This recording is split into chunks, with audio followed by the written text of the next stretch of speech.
So this, when I talk of the stage 4, it's really the sort of from class 1 and 2, or 1, 2 and 3, when with the will is the important part. So starting school, the active child. So where the will is the key part. So this is, I call stage 4, 7 years to about 7 years, 4 months. Again, that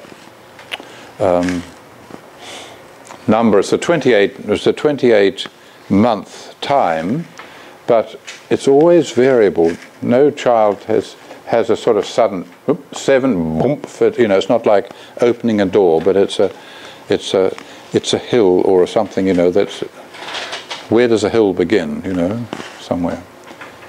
And what I want to say here is that this calling the etheric body, I like this term Rudolf Stein sometimes uses, saying of the intelligence, that the intelligence is carried by the etheric body. It is so that your body is intelligently made because it was made by this etheric body. And this then becomes freed up to some degree, because you haven't finished growing, and you always need a certain amount of your etheric body has to be involved with the body. But by 7, it doesn't all have to be, because one part, the teeth, no longer require the etheric body. Grins the dentist. And after that, your permanent teeth, you know, you've got to look after them, because you don't get another one every 7 years. Wouldn't it be wonderful? 7 years, oh, I can then fresh set of teeth, thank goodness for that. The life body or etheric body becomes independent of the physical body about 7 years after the child's physical birth. I notice Eugene Schwartz speaks about the umbilical cords. He's saying that, you know, at birth, your physical umbilical cord is cut, so you separate from the mother physically. And he says that then up at about this around 6 or so, the etheric umbilical cord is cut, because he's saying that the child lives and still in the mother's etheric influence. The whole home and everything else is part of her etheric influence. And he says it's very important that teachers connect with the parents. That's not always possible, but he said it's the because you need to know the sort of that half of the background for the child. But then they come into the class, this etheric umbilical cord is cut, as it were, and then it's sort of still, but there's still he calls it the astral umbilical cord goes through until the child is about 12 or 13. You probably will recognize that part, that when you have a 12 or 13-year-old, could happen that you're walking down the street and there's a suggestion from your 12 or 13-year-old, Mum, I'm going to walk down the other side of the street.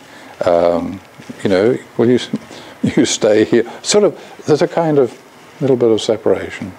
May not happen all the time, but there's an element of, I want to be independent. You know, that sort of, because the astral brings the developing of the personality, and so they want to be not seen as, oh, so you're Joan's child. You know, they don't want to be told that, oh, yes, you're Roger. Yeah, Roger's your dad, isn't it? You know, sort of, I don't want to know about that. I've lived. What's that? No, absolutely. But I mean, there's a time when it really, you know, it's from that then on, you know. Yes, I had a choleric mother, and I had to suffer a bit of that too. The etheric forces, building their organs, bringing them to a certain degree of maturity. They're not finished, but the brain, the heart, the lungs, the liver, the kidneys, the digestive tract, etc., by the time a child is 6 or 7, those are well formed. They're certainly not in their finished size, because you're going to continue growing. By 7, your head is pretty well completely grown. From 7 to 14, this part matures, and so you see that at the end of that time, the head, the larynx for men, you know, this sort of develops, and also the sexual organs. So that's sort of that part is the 7 to 14. And then from 14 onward, you see the limbs growing. Try not to distract children's intelligence from this important work of organ completion by any kind of formal teaching instruction too early, which calls the child to use his intelligence for learning rather than building healthy organs. It's not that the child doesn't learn, but when you distract and say, here, come here, I'm going to teach you this or this. You know, that it's sort of, that is calling the child out of its situation. So you do that as little as possible, and it is more by doing things the child sees your action, they can relate to that in a much better way. This metamorphosis of imitation into active curiosity. And you see it at the end of the kindergarten times. You know, a child will stop going out and playing with all the friends. Now sort of come in, and the kindergarten teacher may well be doing something, you know, while they're supervising, they're busy doing something. The child come up and want to talk to the kindergarten teacher about what they're doing and help. And you can see that they're now ready, they're ready to learn from an adult, because they come and approach them and sort of start to talk with them. And you want to see that kind of change in the children before they come into class 1, that they have this readiness. After 7, willing begins to separate from previously united thinking, feeling. Willing, a child can play in its imagination or follow a pictorial story without having to physically act it out. It can sit reasonably still at a desk for lessons. It's one of the reasons you don't have desks in the kindergarten, because when a child wants to do something, they want to be totally involved, thinking, feeling, willing. But at a desk, children can sit down and listen to a story, and it's active in their imagination. So their imagination element and is sort of separate from the willing part.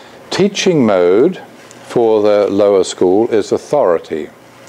I think it works much more easily in German, maybe, but so I try and say the root word of authority is author, a person who is creative and can tell a story. And I think that there's too much of an element that the authority is the major general or the colonel or somebody who barks down orders. The military authority, that's not what is indicated here. The children expect and accept that their teacher is an authority in the realm of doing. This is the first part of the lower school. It's a will time. Later, the next stage, an authority on feeling and then on thinking. So, this stage, that is a person who can do, is capable of action and has a disciplined will. That's what's expected of you as a class teacher in class 1.